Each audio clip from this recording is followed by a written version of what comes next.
What's up, everybody? I want to jump on today and I want to talk about yesterday's progress. I want to talk about the Italy work that's coming up and the glimpses stuff that I'm working on for the new book right now. And I also want to talk about my love-hate relationship with social media today and how it doesn't get you anywhere as a photographer. And so let's dive right in. Let's go.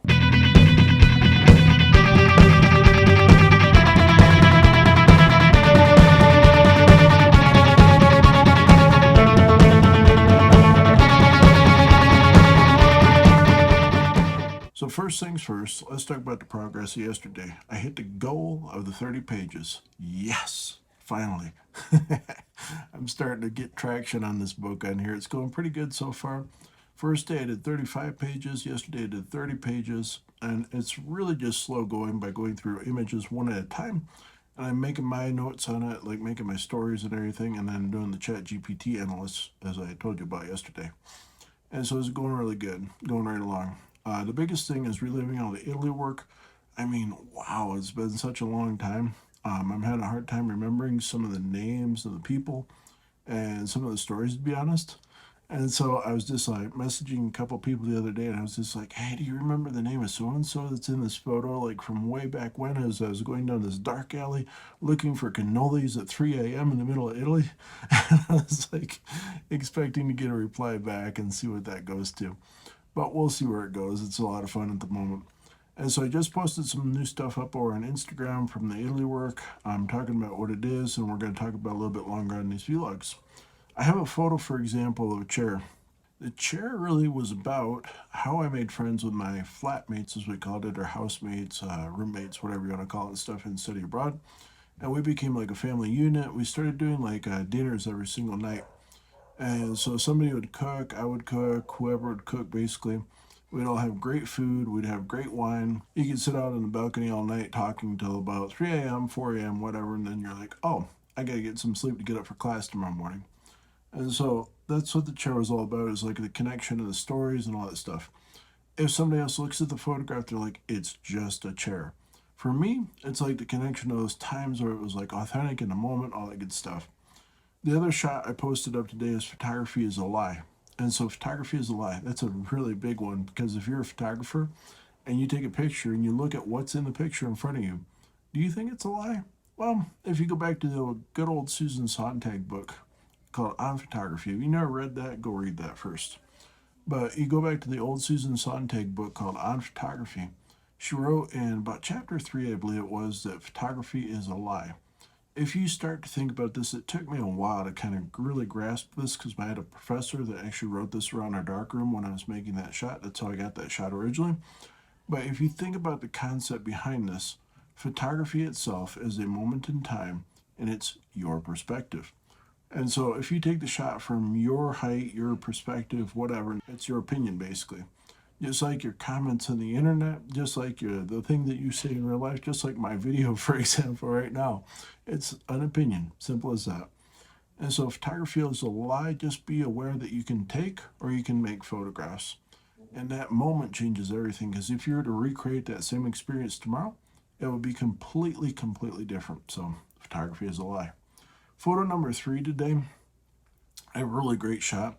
It's, in fact, the only digital shot that I actually put in the book, because I ran out of film on the day that I was doing it. I had some old Trax 400, and I ran out of film, and I saw these 2 old ladies walking down the street. It reminded me of my grandmother, actually, who got me started in photography. That's a long story for a different day. But I took the shot with a digital camera, and I just love the expression on the one old woman's face, and she's like cocking just her head off to the other woman on there, and she's like, hey, this is my story. And I can't hear the story, obviously, but I can see the story visually. And so that's what forced me to basically pull the trigger, to trust my head, my heart, my gut, to go ahead and take that image. Now, on to other stuff. I want to tell you a story, I should say, today. I want to tell you about my love-hate relationship with social media. And so here's the thing. If you just post up what you like, nobody likes it. That's the way it goes. I did this for a very long time. Back in like 2020, when the pandemic came around and stuff like that, I actually topped out at 189,000 Instagram followers. Now, you might say, why on earth would you actually delete that? Well, excuse me, I get the hiccups today. The reason being is if you were to actually step away from social media, there's so many other ways to live your life for starters. It's got like a toxic mentality to it that we're just like a rat hitting the feeder bar to get likes, to get comments, to get that pat on the back, like basically like your mother would give you basically like, hey, good job, like you made an awesome image. And for a photographer, it's dopamine basically is what it boils down to. But in this professional sense, I really honestly never ever ever in 34 years of doing photography got a job through posting on Instagram. And so there's like this thing to it, be present everywhere, as they say. But then actually to get work, what do you have to do? Well, I'm going to be straight up with you. All the work I've ever gotten is because I started talking to someone. I had a conversation, I got to know them, they trusted me, they hired me for my work. And so there's this thing of being present. You have to have the social experience on there, so to speak, to be present in the social media. But then there's a more refined niche to it where you have to actually start talking to people that are like you. And so, like, for example, me, I'm a very heavily tattooed dude. I like rock and metal music. I like the outdoors. I like everyday carry stuff, things like that. So I'm going to find people that are like me to go ahead and start talking to. I'm not going to be like the guy that starts talking to the Barbie princesses or like the beauty channels or anything like that. There's nothing against these people, but they're not like me. And so, like, interested is interesting, as the old saying goes. And so, if you start talking to these people, that's how you find work. So if you're a photographer struggling out there and you're like hitting the gram, so to speak, and you're getting all these likes and engagements and everything like that, but you're not getting any work out of it, there's a reason for that. You can't just sit there and get likes and engagement and comments and followers and all that kind of stuff. They're not actually going to take the next step to open the door to hire you. You have to go a little bit further. Look at all the people that have followed you, that have commented or liked or whatever. Reach out to them on one basis. Find out who they are. Find out where they're from. Find out what they do. Find out if you have things in common. Talk to these people first and then say, hey, what do you do? Find out what they do because interested is interesting. They find out what you do and you're like, hey, I think this would work together to make XYZ project or something like that. That's the way to make social media work for you, in my opinion, because otherwise, like I say, I'm topping out at 199K. Are you crazy? Have you lost your mind? I'm loco. What sick human being came up with something like that? You can go to my friend Chris's page, to the Photographer, and you can see the article that he wrote up on this for me about why I deleted it, how it was just toxic, it was eating me alive in the pandemic. I saw all my engagement just go to zoo, like during the pandemic, because like everybody wanted to be off their phones. Everybody's like all depressed about the news and everything like that, you know? And so, I mean, I agree. Even now in 2023, like we're free to go wherever we want. Technically, as you get into the engagement today, yeah, I got followers. Yeah, I got some likes. I got some comments. It's not as near what it was before. If it is one day, cool. If not, cool. I've come to accept that basically. And so if you go on any of my channels on Instagram or Facebook or TikTok, YouTube, even right here as well. Sure, I've got like 9K whatever followers and stuff like that, and people are starting to like and engage the videos on here as I get back to this because I took a long hiatus from this as well. But the thing is likes and engagement, cool. But when you're actually trying to do it for money or for business, you have to think about it strategically and you have to think about it in a different way. And so that's why I'm going to be honest with y'all. Likes and engagement, cool.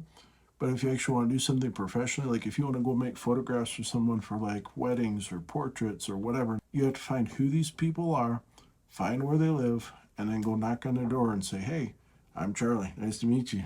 And you have to go ahead and get them to basically trust you is what it boils down to. And so that's the thing I wanted to talk about because I'm seeing a lot of other photographers post up videos on YouTube today. Like Peter McKinnon, for example, posted up one. I've seen a lot of other people actually posting up things about social media as well and how it's like killing photography, how like they think that photography is dead because of social media and stuff like that. It's not dead. You're just too far, you got your head too far on the phone. Step away from the phone, pick up the camera, make the images you want to make. Then find the people that like those images. Simple as that. It sounds a lot more simple than it actually is, but I mean, that's where I'm at right now. 34 years in, it took me this long to kind of come to this conclusion, really, to be honest. you have to make the images that you like. You have to trust your head, you have to trust your heart, and you have to trust your gut. Because if you don't, the shots that we regret are the ones that we didn't take. Simple as that. And so I'm going to leave you with that today. Tomorrow we're going to be getting into some new stuff. Hopefully I'll be able to finish up a good bulk of glimpses today. I don't even remember how many images are in each book that I did on the 5 books that I've got. It's going to take me forever to do my analysis and do the ChatGPT thing. If you wonder how the ChatGPT thing is going so far, I'm seeing things in the work that I have actually never seen before. And so it's a really interesting thing for me. You might say, like, hey, it's AI, it's like making a commentary based on everybody else's work around the world. But really, it's able to go ahead and see what's in the work, and it's able to give me some feedback about exactly what it sees in the image on there, and it's able to give me some juxtapositions on there. So it's really kind of cool. You should try it out if you haven't already. Like, go get yourself a free ChatGPT account. I'm not sure if you have to have Plus for it and stuff like that, but maybe one of these days I'll do a tutorial on how I'm doing it as I get a little bit further along in the book, and I'll share that with you so that you can try it too. If you got any questions, you can always hit me up. You can go to my website. You can go to thecoffeexcameras.com, and you can drop me a message anytime on there. Also, I'll note one more thing. I am looking for photographers for the series. And so if you're a photographer, if you got a great body of work that you're proud of, or if you've been making images for a few days even, it doesn't matter. If you're a photographer, I'd like to hear from you. I'd like to invite you to come on the Coffee Camera series on here and actually do an interview, because I want to get as many different perspectives as possible. So if you're a photographer out there, hey, drop me a comment. Let's go ahead and we'll engage. We'll shake hands. We'll smile face to face, all that good stuff. And we'll do an interview together. You can always go to coffeexcameras.com. You can get in the get in touch box on there, and you can drop me a message that way as well, and we'll hook it up. So anyways, that's today's vlog, and I'm sticking to it. I'm exhausted. My dog Ranger today, he was just going local outside, and he's getting used to all the smells and the textures and stuff. He's 5 months old, so he's a puppy. He's going to get used to the world at the moment. So I'm exhausted. I'm going to go take a nap. Peace.